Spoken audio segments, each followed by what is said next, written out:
নমস্কাৰ বন্ধু বান্ধৱীসকল, সকলোকে আমাৰ এডুকেশ্যন চেনেলটোলৈ পুনৰবাৰ স্বাগতম জনাইছোঁ।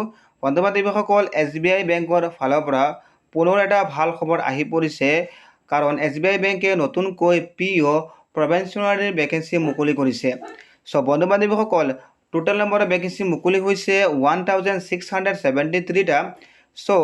এই ভেকেঞ্চিবোৰৰ কাৰণে আপোনালোকৰ কোৱালিফিকেশ্যন কিমান লাগিব, কেতিয়াৰ পৰা আপোনালোকে এপ্লাই কৰিব পাৰিব, বয়সৰ সীমা কিমান আছে, সকলোবোৰ কথা ভিডিঅ'টোত আলোচনা কৰিম। ভিডিঅ'টো যাতে আপোনালোকে সম্পূৰ্ণ চাই তাৰ আশাত ভিডিঅ'টো আৰম্ভ কৰিছোঁ। লগতে আপোনালোকে যদি আমাৰ এডুকেশ্যন চেনেলটো এতিয়ালৈকে ছাবস্ক্ৰাইব কৰা নাই, তেনেহ'লে চেনেলটো ছাবস্ক্ৰাইব কৰি কাষত থকা বেল আইকনটো প্ৰেছ কৰি অল নটিফিকেশ্যন অন কৰি ৰাখিব। কাৰণ আমি যেতিয়া এনেকুৱা ধৰণৰ আপডেট লৈ আহিম, আপোনালোকে সকলোৰে আগত নটিফিকেশ্যন পাব। বন্ধু বান্ধৱীসকল, SBI বেংকৰ ফালৰ পৰা এইটো 2 নম্বৰ ৰিকুৱাৰমেণ্ট হয়। অলৰেডি SBI বেংকে জুনিয়ৰ এছ'চিয়েটৰ ভেকেঞ্চি জাৰি কৰিছে। সেই ভেকেঞ্চিবোৰৰ কাৰণে আমি ভিডিঅ' বনাইছোঁ। আপোনালোকে যদি সেই ভিডিঅ' চোৱা নাই, চাই ল'ব, ভিডিঅ'বোৰ চেনেলটোৰ প্লেলিষ্টত পাই যাব। আকৌ SBI বেংকে প্ৰবেনশ্যনাৰী অফিচাৰ যি PO ভেকেঞ্চি জাৰি কৰিছে। টোটেল নম্বৰ ভেকেঞ্চি মুকলি হৈছে 1673টা। বন্ধু বান্ধৱীসকল, আহক ভিডিঅ'টো আৰম্ভ কৰিছোঁ।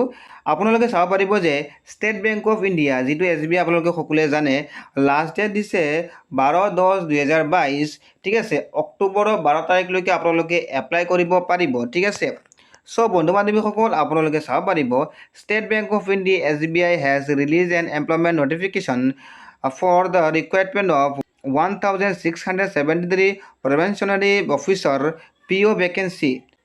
SBI বেংকে যি এমপ্লয়মেণ্ট নটিফিকেশ্যন জাৰি কৰিছে, ঠিক আছে, সেই এমপ্লয়মেণ্ট নটিফিকেশ্যন 1673টা প্ৰবেনশ্যনাৰী PO বুলি কয়, ঠিক আছে, তাৰ কাৰণে জাৰি কৰিছে।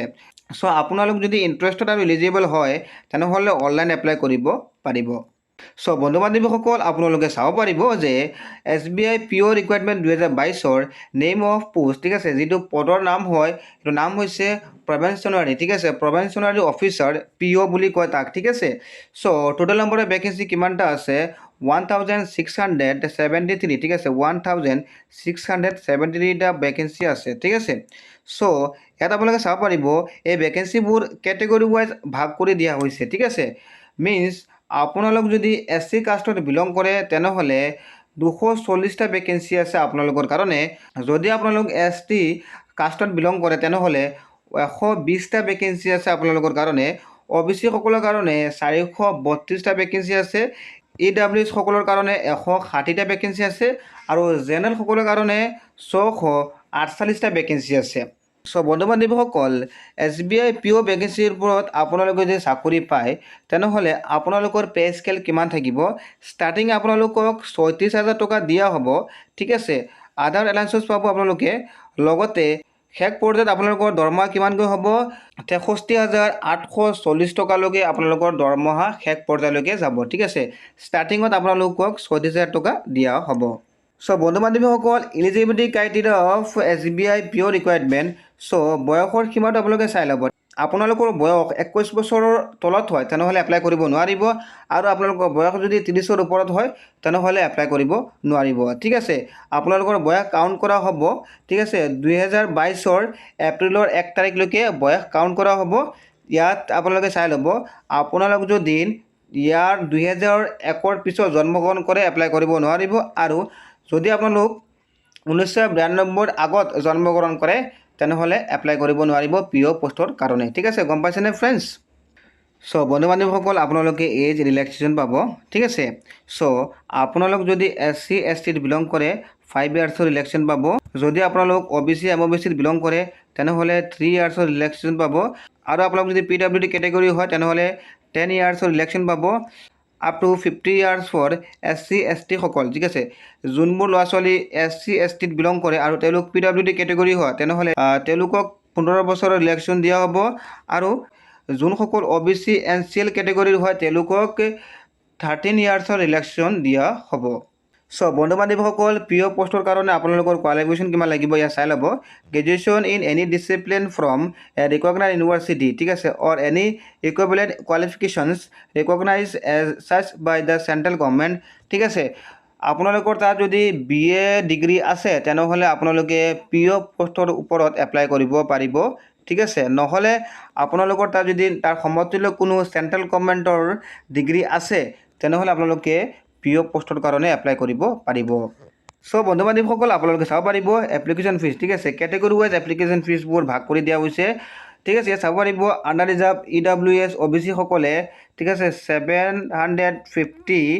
750 টকা এপ্লিকেশ্যন ফিজ দিব লাগিব অনলাইন এপ্লিকেশ্যন ফিজ যিটো হয় ঠিক আছে তাৰপিছত চাব পাৰিব যিসকল SC ST PWD হয় তেওঁলোকে এপ্লিকেশ্যন ফিজ দিব নালাগে চ' বন্ধু বান্ধৱীসকল আপোনালোকে এপ্লিকেশ্যন ফিজ কেনেকৈ দিব চাব পাৰিব ইয়াত payment mode debit card credit card internet banking ব্যৱহাৰ কৰি আপোনালোকে নিজৰ এপ্লিকেশ্যন ফিজ যিটো হ'ব 750 টকা সেই এমাউণ্টটো আপোনালোকে debit card credit card internet banking ব্যৱহাৰ কৰি দিব পাৰিব চ' বন্ধু বান্ধৱীসকল আপোনালোকে SBI PO ভেকেঞ্চিৰ কাৰণে কেনেকৈ এপ্লাই কৰিব ঠিক আছে চ' ইণ্টাৰেষ্টেড আৰু এলিজিবল কেণ্ডিডেটবোৰে অনলাইন থ্ৰু যি SBI কেৰিয়াৰ ৱেবছাইট আছে আপোনালোকে চাব পাৰিব ৱেবছাইটৰ নাম banksbi.career ঠিক আছে এই ৱেবছাইটত গৈ আপোনালোকে এপ্লাই কৰিব পাৰিব নহ'লে আপোনালোকে www.sbi.co.in/career এই ৱেবছাইটত গৈ আপোনালোকে এপ্লাই কৰিব পাৰিব মই ডিছক্ৰিপশ্যনত লিংক দি দিম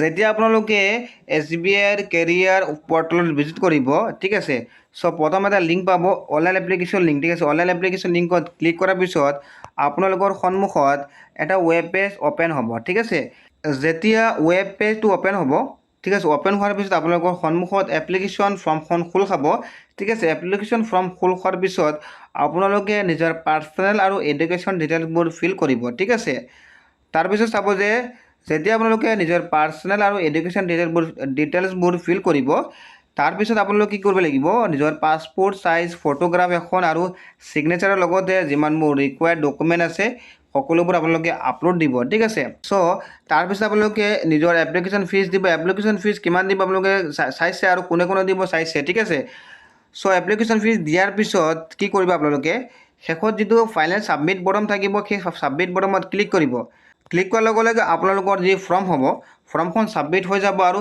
ছাবমিট হৈ যোৱাৰ পিছত আপোনালোকে সেই ফৰ্মখন প্ৰিণ্ট আউট কৰি লৈ ল'ব ঠিক আছে চ' বন্ধু বান্ধৱীসকল ইম্পৰ্টেণ্ট ডেটবোৰ চাই ল'ব ঠিক আছে চ' অনলাইন এপ্লিকেশ্যন যিটো ফৰ্ম ফিল আপ ষ্টাৰ্ট হৈছে 22 ছেপ্টেম্বৰৰ পৰা আৰু শেষ হ'ব 12 অক্টোবৰত ঠিক আছে চ' অলৰেডি সময় আছে আপোনালোকৰ তাত যদি আপোনালোক এই পদৰ কাৰণে ইণ্টাৰেষ্টেড হয় তেনেহ'লে অনলাইনত গৈ এপ্লাই কৰিব পাৰিব ডিছক্ৰিপশ্যনত এপ্লাই লিংক দিয়া থাকিব ঠিক আছে চ' ভিডিঅ'টো ইমানতে শেষ কৰিছোঁ জয় অসম